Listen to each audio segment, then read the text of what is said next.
Now we are looking at the other part of this model, and we can review some of the things we just spoke about.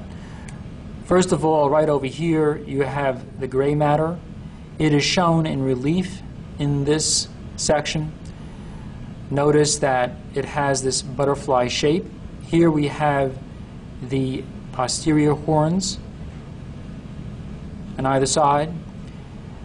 Right over here is about where you would find the lateral horns, and here would be the anterior horns of the gray matter. The white columns are in between. Here you have the posterior white column. Here you have the lateral white column. And here you have the anterior white column. Right over here, this would be your fasciculus gracilis. And right over here is your fasciculus cuneatus.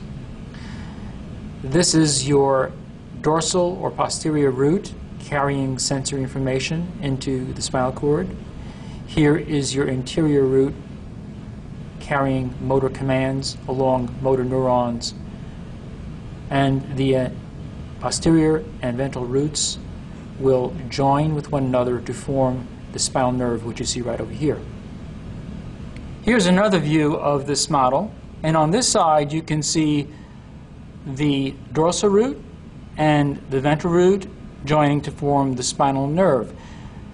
On this side, the roots and the nerve is uncovered. We'll see on the other side that the dura mater is going to continue on to the surfaces of the roots and onto the nerve to form the epineurium. Here is a look at the other side.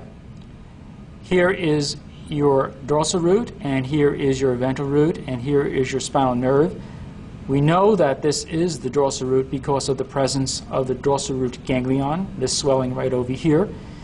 This illustrates how the dura mater is continuing onto the roots and onto the spinal nerve as the epineurium.